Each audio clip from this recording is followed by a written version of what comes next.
के कई व्यक्तियों को सताने के लिए उन पर हाथ डाले। उसने यूहन्ना के भाई याकूब को तलवार से मरवा डाला। जब उसने देखा कि यहूदी लोग इससे आनंदित होते हैं, तो उसने पतरस को भी पकड़ लिया। वे दिन अख़मीरी रोटी के दिन थे। उसने उसे पकड़ के बंदी गृह में डाला और 4-4 सिपाहियों के 4 पहरों में रखा। इस विचार से कि फसह के बाद उसे लोगों के सामने लाए। बंदी गृह में पतरस बंद था, परंतु कलीसिया उसके लिए लौ लगाकर परमेश्वर से प्रार्थना कर रही थी। जब हेरोदेस उसे लोगों के सामने लाने को था, उसी रात पतरस 2 जंजीरों से बंधा हुआ 2 सिपाहियों के बीच में सो रहा था और पहरुए द्वार पर बंदी गृह की रखवाली कर रहे थे। तो देखो, प्रभु का स्वर्गदूत आ खड़ा हुआ और उस कोठरी में ज्योति चमकी, और उसने पतरस की पसली पर हाथ मार के उसे जगाया और कहा, उठ, जल्दी कर। और उसके हाथों से जंजीरें खुलकर गिर पड़ी। तब स्वर्गदूत ने उससे कहा, कमर बांध और अपने जूते पहन ले। उसने वैसा ही किया। फिर उसने उससे कहा, अपना वस्त्र पहनकर मेरे पीछे हो ले। वह निकलकर उसके पीछे हो लिया, परंतु यह न जानता था कि जो कुछ स्वर्गदूत कर रहा है वह सच है, वरन यह समझा कि मैं दर्शन देख रहा हूँ। तब वे पहले और दूसरे पहरे से निकलकर उस लोहे के फाटक पर पहुँचे जो नगर की ओर है।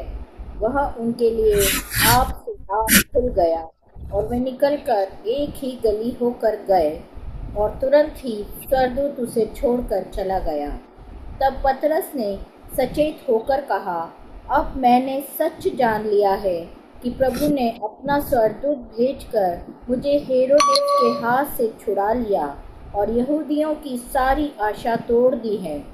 यह जानकर वह उस यूहन्ना की माता मरियम के घर आया, जो मरकुस कहलाता है। वहाँ बहुत से लोग इकट्ठे होकर प्रार्थना कर रहे थे। उसने फाटक की खिड़की खटखटाई, तो रुदे नामक एक दासी देखने को आई। पतरस का वह शब्द पहचान कर उसने आनंद के मारे फाटक न खोला, परंतु दौड़कर भीतर गई और बताया कि पतरस द्वार पर खड़ा है। उन्होंने उससे कहा, तू पागल है। परंतु वह दृढ़ता से बोली कि ऐसा ही है। तब उन्होंने कहा, उसका स्वर्गदूत होगा। परंतु पतरस खटखटाता ही रहा। अतः उन्होंने खिड़की खोली और उसे देखकर चकित रह गए। तब उसने उन्हें हाथ से संकेत किया कि चुप रहें, और उनको बताया कि प्रभु किस रीति से उसे बंदी गृह से निकाल लाया है। फिर कहा, याकूब और भाइयों को यह बात बता देना। तब निकलकर दूसरी जगह चला गया। भोर को सिपाहियों में बड़ी हलचल मच गई कि पतरस का क्या हुआ। जब हेरोदेस ने उसकी खोज की और न पाया, तो पहरुओं की जांच करके आज्ञा दी कि वे मार डाले जाएं, और वह यहूदिया को छोड़कर कैसरिया में जाकर रहने लगा। Thank you Smita. तो हम यहाँ पर देख रहे हैं कि हेरोदेस जो है वो राजा है, और हेरोदेस आपको बाइबल में कई बार आएगा। हेरोदेस हेरोदेस सो वो एक ही वो राजा नहीं है, परंतु जैसे कि एक टाइटल है हेरोदेस का, जैसे एक ही वंश के हैं, और उनको हेरोदेस 1, हेरोदेस 2, फिर कई अग्रिप्पा, हेरोदेस, ये सब हैं। तो ये जो हेरोदेस राजा था,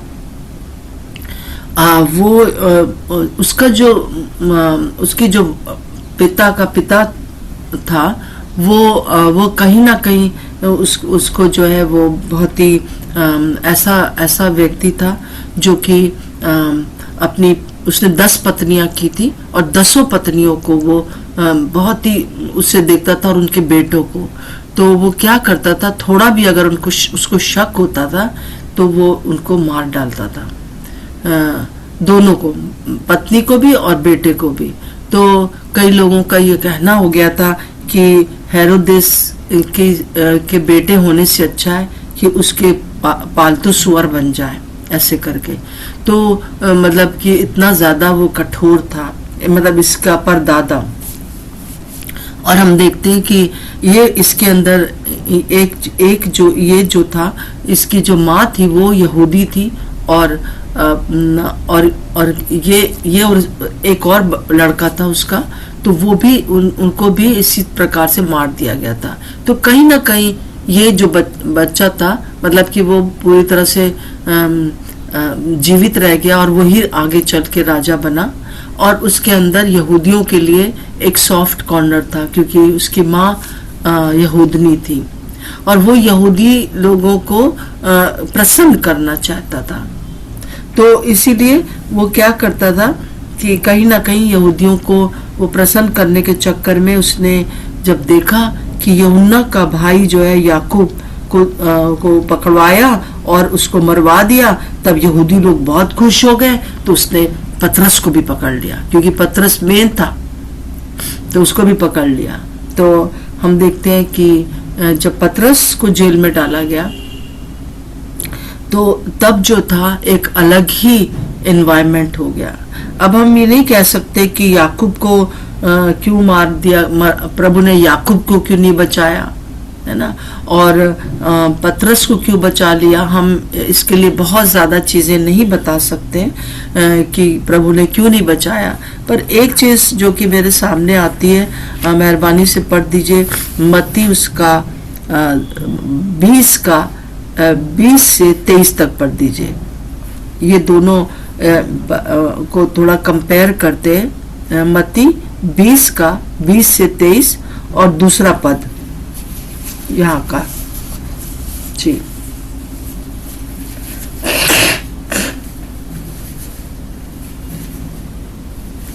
स्मिता पढ़ दीजिए। आंटी मैं सॉरी ऑन करना भूल गई थी। अच्छा, कोई बात नहीं। तब जब्दी के पुत्रों की माता ने अपने पुत्रों के साथ यीशु के पास आकर प्रणाम किया और उससे कुछ मांगने लगी। उसने उससे कहा, तू क्या चाहती है? वह उससे बोली, यह वचन दे कि मेरे ये 2 पुत्र तेरे राज्य में एक तेरे दाहिने और एक तेरे बाएं बैठे।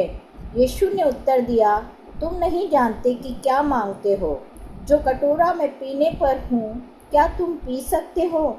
उन्होंने उससे कहा, पी सकते हैं। उसने उनसे कहा, तुम मेरा कटोरा तो पियोगे, पर अपने दाहिने और बाएं किसी को बैठाना मेरा काम नहीं, पर जिनके लिए मेरे पिता की ओर से तैयार किया गया उन्हीं के लिए है। सेकंड कौन सा आंटी? बस वही सेकंड वर्स इसकी प्रेरितों के काम 12:2 में लिखा है, उसने यूहन्ना के भाई याकूब को तलवार से मरवा डाला ना, और यहूदियों को उसने खुश किया। और यहाँ पर हम देखते हैं कि कारण हम बहुत बिल्कुल स्पष्ट नहीं सोच सकते, परंतु फिर भी जैसे कि माँ जो थी वो प्रभु के पास गई, और वो लोग उस समय तक दूर तक नहीं समझ पा रहे थे कि यीशु मसीह क्या कह रहे हैं कि मुझे वहां पे मरना है, जरूरी है। तो उसकी माँ, उन लोगों ने क्या कहा, हाँ हम मर जाएंगे आपके साथ, मैं कटोरा पे हम पी लेंगे। तो जब उन्होंने कहा कि हाँ तुम पियोगे, तो और वही चीज जो है पूरी हुई याकूब के जीवन में कि इस प्रकार से जो है उसने जो कहा वो पूरा हुआ कि उसने पिया। और हम देखते हैं कि किस प्रकार से जो है वो अब पतरस जो है वो जेल में है। पतरस जो था वो जैसे कि उस समय उनका लीडर था, और वो यहाँ पर लिखा हुआ है कि वो बंदी गृह में 4-4 सिपाहियों के चारों पहरों में रखा गया था। इसको बहुत ज्यादा कठोरता के साथ रखा गया था।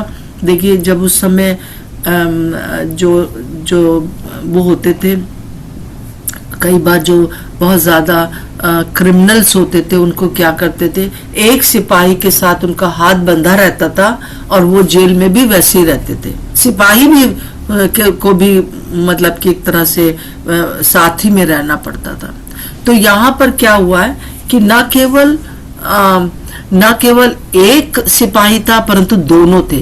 वहां लिखा हुआ है कि दो सिपाहियों के बीच में, दो सिपाहियों के बीच में पूरी तरह से वो बंदी गृह में है। और दो सिपाही जो है, मतलब 4 सिपाही जो है उनका पहरा दे रहे। और यहाँ पर एक बड़ा गेट है, आगे गेट है, लोहे की चेन्स है, बहुत बुरी तरह से उसको जो है जकड़ के रखा गया है। हमें नहीं मालूम कि क्यों उन्होंने इस प्रकार से उनको रखा है, क्योंकि वो लोग डर रहे थे पतरस से कि कहीं ऐसा ना हो कि ये भाग जाए। और हमारी सुबह जब हेरोदेस पूछे तो हमारे पास ये रहे ना, तो उनके दिमाग में पहले से ही था। और हम इस बात को देख रहे हैं कि वहां पर जब वो उनके बीच में है और वो क्या कर रहा है, सो रहा है। और इधर जो है 2 बातें हम देखेंगे कि एक तो सो रहा है और बड़े आराम से, और क्यों सो रहा है उसको देखिए। और यहाँ पर ना दूसरी तरफ यह है कि जो लौ लगाकर जो है कलीसिया प्रार्थना कर रही है। ये लौ लगाकर प्रार्थना बहुत इंपॉर्टेंट है। यही मेन बात इसका है कि जब कलीसिया लौ लगा के प्रार्थना करती है तो हर एक चीज जो वो चाहती है वो हो जाता है। इससे पहले शायद जेम्स जब गया तो वो लोग इतने अलर्ट नहीं थे, उनको नहीं मालूम था कि शायद ये लोग जेम्स को मार ही डालेंगे, नहीं मालूम होगा उनको।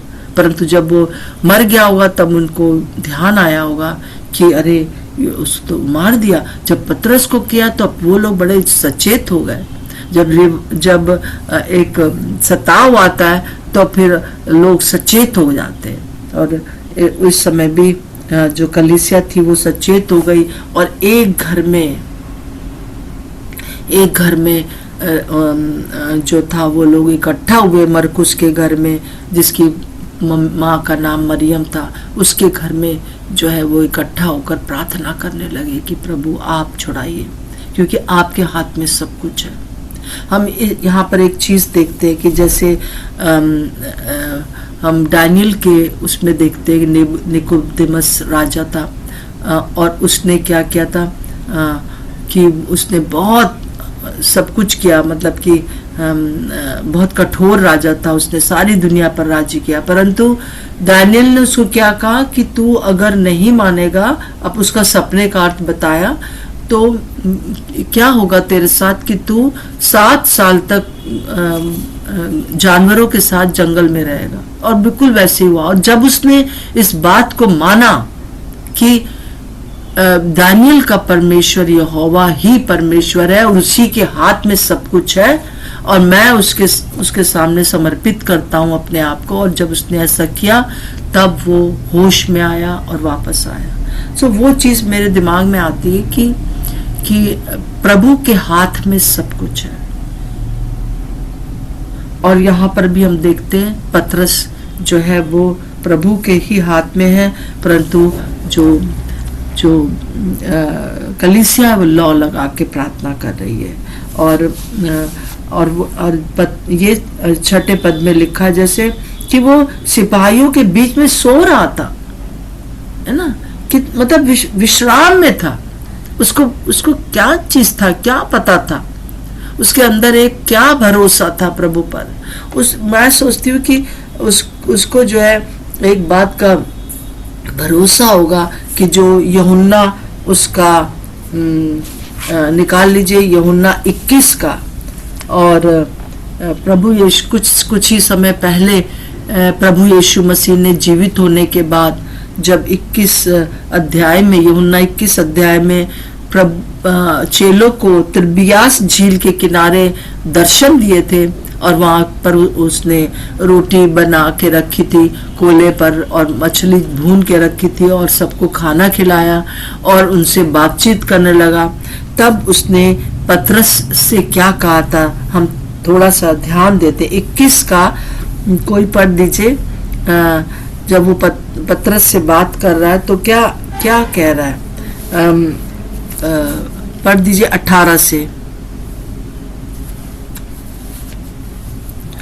मैं 21 का। हाँ। मैं तुझसे सच सच कहता हूँ, जब तू जवान था तो अपनी कमर बांधकर जहाँ चाहता था वहाँ फिरता था, परंतु जब तू बूढ़ा होगा तो अपने हाथ फैलाएगा और दूसरा तेरी कमर बांधकर जहाँ तू न चाहेगा वहाँ तुझे ले जाएगा। 19 भी आंटी। जी जी जी। उसने इन बातों से संकेत दिया कि पतरस कैसी मृत्यु से परमेश्वर की महिमा करेगा, और तब उसने उससे कहा, मेरे पीछे हो ले। हाँ, तो यहाँ पर जो बात है दो दो पदों के बीच में, ये जो है उसको याद थी, उसको पता था कि यीशु मसीह ने मेरे लिए कह दिया कि जब तू बूढ़ा हो जाएगा तब ऐसा होगा, तब तू मरेगा, तो तुझे सताया जाएगा, तुझे सताव के बीच में मारा जाएगा, परंतु तू बूढ़ा होके मरेगा, तुझे इधर उधर ले जाया जाएगा और तू मेरे पीछे हो ले। तो अभी जो पीछे हो लेने की बात है वो उसको याद है कि अभी मैं नहीं मरूंगा, है ना। मैं प्रभु पर भरोसा रखता हूँ, जो उसने कहा है, प्रभु ने कहा है, वो होकर रहेगा। मेरे प्रियो, आज प्रभु यही चाहता है। हम कब विश्राम पाते हैं दुनिया में?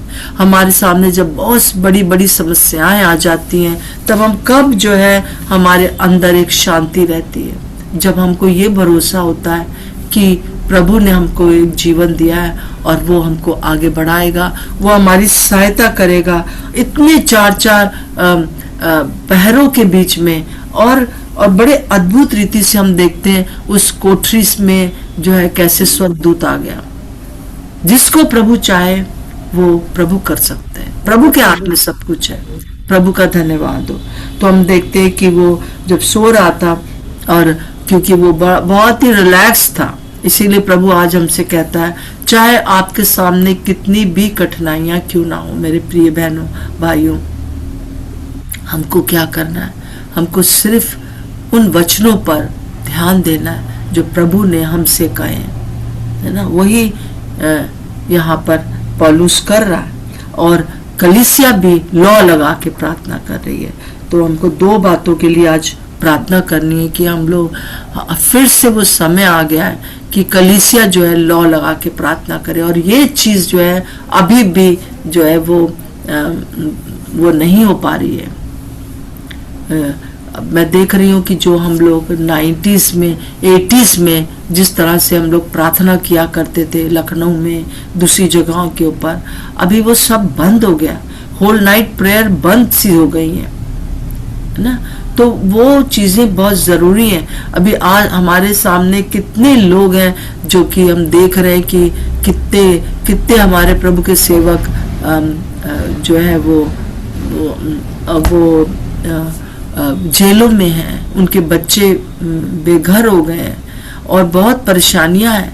आइए हम लोग प्रार्थना का वो फिर से एक वो लगाएं कि किस प्रकार से उन लोगों के साथ मिल जाए जो लोग ऐसे प्रभु के सेवकों के लिए प्रार्थना कर रहे हैं। हम लोग प्रार्थना करेंगे, और दूसरा हम खुद अपने लिए भी रिलैक्स रहें, न केवल ये सताव, परंतु हम चारों तरफ अपना देख रहे हैं कि किस प्रकार से नौकरियां जा रही हैं। ये साल के खत्म होने और दूसरे साल में जो दुनिया के लोग बता रहे हैं, वो ये बता रहे हैं कि दुनिया का बड़ा बुरा हाल होगा। सारी जो आपको ये जो कंपनीज जो हम ऑनलाइन कर रहे हैं, हमारे बच्चे, ज्यादातर वो चीजें खत्म होने जा रही है, वो सारी चीजें धीरे धीरे करके। तो आप सोचिए कि जहां जहां ये चीजें हैं वो जब खत्म हो जाएंगी तो उस शहरों के क्या हाल होंगे।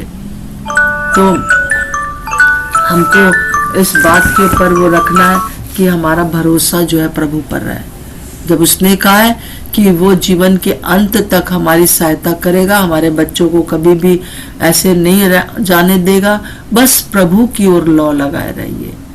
कलीसिया, आप प्रभु की ओर लौ लगाए रहिए, और वही है जो कि आपको संभालेगा।